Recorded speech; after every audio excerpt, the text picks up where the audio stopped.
बिहार विधानसभा चुनाव से जुड़ी इस वक्त की बड़ी अपडेट।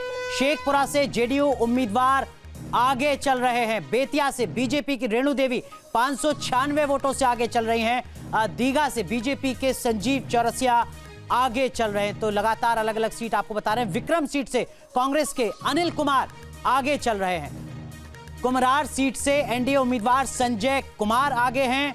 पटना के बांकीपुर से नितिन नवीन, मंत्री थे नीतीश कैबिनेट के, छत्तीसगढ़ के प्रभारी भाजपा के, वो आगे। कांग्रेस उम्मीदवार पटना साहिब से आगे। रमेश, अनुज जी, अब तो ये बहुत ज्यादा अंतर दिख रहा है साहब, दुगने का अंतर हो गया। आप 76 में है इंडिया गठबंधन, वो 155 में है। ये बहुत ज्यादा अंतर हो गया साहब। तो इसका मतलब एक चीज जो शुरुआती तौर पे जो हमें समझ में आ रही है, ये जो वोट प्रतिशत बढ़ा था, ऐतिहासिक वोट पड़ा था, ये वोट कहीं ना कहीं ये एनडीए के पक्ष में जाता दिखाई दे रहा है। ये बदलाव के लिए दिया गया वोट शुरुआती तौर पे तो कम से कम नहीं दिखाई दे रहा है।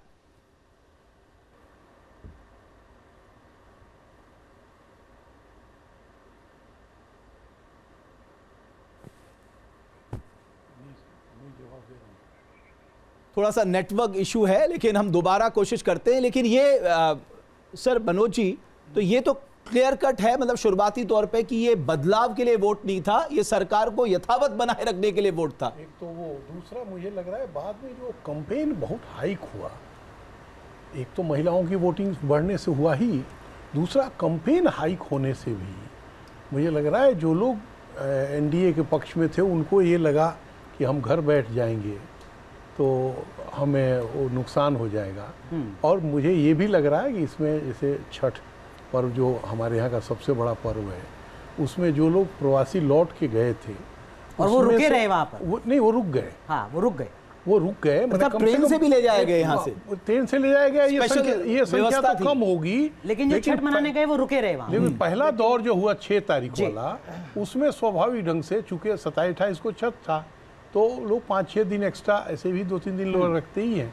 6 वाली वोटिंग में अगर आप देखिएगा, बिल्कुल, तो वो संख्या हो सकता है ज्यादा हो। लेकिन ये तो नहीं, वोट के लिए तो रोक रहे हैं भाई, रिवर्स पलायन भी करवा लीजिए। वो नहीं करवाएंगे, सिर्फ वोट के लिए रुक जाना, उसके बाद जाओ जहां जाना है। यही तो गलत हो रहा है ना। देखिए, लेकिन ये कैसे मालूम पड़ेगा कि जो दिल्ली से वोटर उनका वापस गया कौन है? वो अपर कास्ट है, लोअर कास्ट है, यादव है, देखेंगे कि प्रवासी ज्यादातर नीचे के वर्ग के, वो दोनों, क्योंकि अपर कास्ट जो थे वो तो 3 जनरेशन पहले माइग्रेट कर चुके हैं। बट सर, आप ईबीसी फैक्टर का मत भूलिए। देखिए, नीतीश कुमार की तारीफ करनी होगी। भारत की राजनीति में कम ऐसे लोग हैं जिन्होंने इस तरह से अपने सोशल अर्थमेटिक को अपने पक्ष में लेके आए हैं। यानी इन्होंने ओबीसी से भी तो ईबीसी और दलितों में से भी महादलित निकाल के जो एक सामाजिक गोलबंदी की है, वो देखिए उनके पक्ष में दिख रहा है। वो बिहार स्टेट में तो है नहीं, लेकिन प्रवासी में जो ज्यादा लोग गए हैं वो ब्रोज जी कुछ। मैं एक लाइन केवल ये जोड़ना चाह रहा हूँ कि प्रवास जो है वो हमारे यहाँ के खून में, वो कोई बिहार और ईस्टर्न यूपी के लोग आज प्रवास वहाँ से निकल रहे हैं, ऐसा नहीं हो रहा है। सनातन काल से मॉरिशस, गुयाना और पता नहीं वर्षों से जहाँ गए वहाँ के होके रह गए, और दुनिया के हर देशों में। ये इस बीच में दुखदाई रहा कि एक फेज जो रहा, जिसको हम कहते हैं वो जंगल राज और कोर्ट ने कहा, उसमें बड़ी तेज़ी से हुआ और वो वर्ग भी निकला। जैसे मैं और NK सिंह साहब और बाकी लोग आए, वो तो योजनाबद्ध तरीके से पढ़ने लिखने और नौकरी के लिए आए, लेकिन जो तबका केवल डेली मजदूरी के लिए निकला, उनके लिए कितनी तकलीफ है। जैसे सर माफ कीजिएगा, जैसे हम एनडीए की टैली में बात कर रहे थे, उपेंद्र कुशवाहा की, चिराग पासवान की, आप जो इंडिया गठबंधन की टैली है उसको एक बार देखेंगे साइड में। मैं दोबारा कहूंगा अपने प्रोड्यूसर से कि वो एक बार दिखाएं साइड टैली इंडिया गठबंधन की।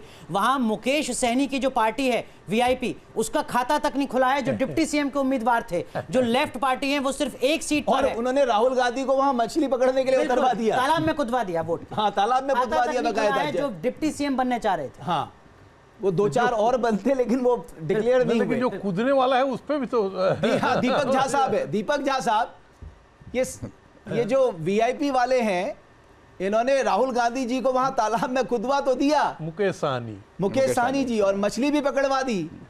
लेकिन साहब अभी तो इनका खाता भी नहीं खुलता दिखाई दे रहा है, ना ही आपकी टैली में वो परफॉर्मेंस दिखाई दे रहा है, ना ही आपकी वोट अधिकार यात्रा का जो आप लोग कह रहे थे बहुत माहौल बन रहा है वो माहौल बनता दिखाई दे रहा है, नहीं एसआईआर को लेकर जो आपने सवाल उठाए थे वो लोगों तक पहुंचते दिखाई दे रहे हैं, नहीं वोट चोरी का मुद्दा इतना प्रभावी ढंग से लोगों को अपनी ओर आकर्षित करता दिखाई दे रहा। अगर ऐसा होता तो ये वोट पे दिखाई देता ना।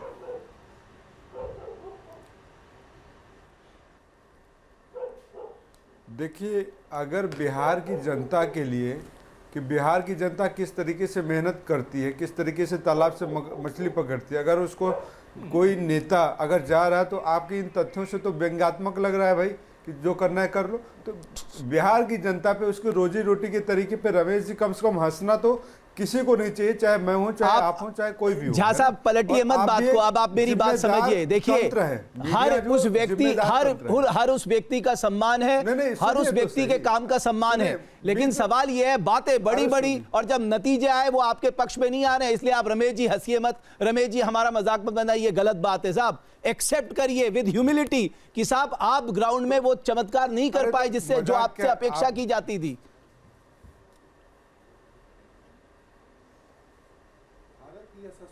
सुनिए, अभी तो मैंने आपको कहा क्या कि 8 बजे से काउंटिंग शुरू हो रही है, अभी 9:30 बजे हैं और आप कह रहे हैं कि आप कहिए कि हम हार गए हैं। मैं ये नहीं कह रहा। तरीका हो सकता है ना, मेरा तरीका नहीं है।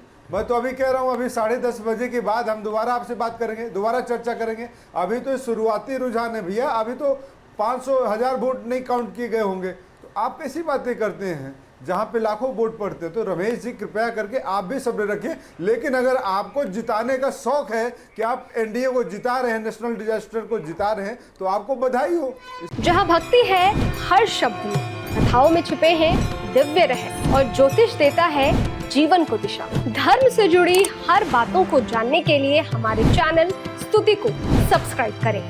चैनल पर जाने के लिए इस लिंक पर क्लिक करें।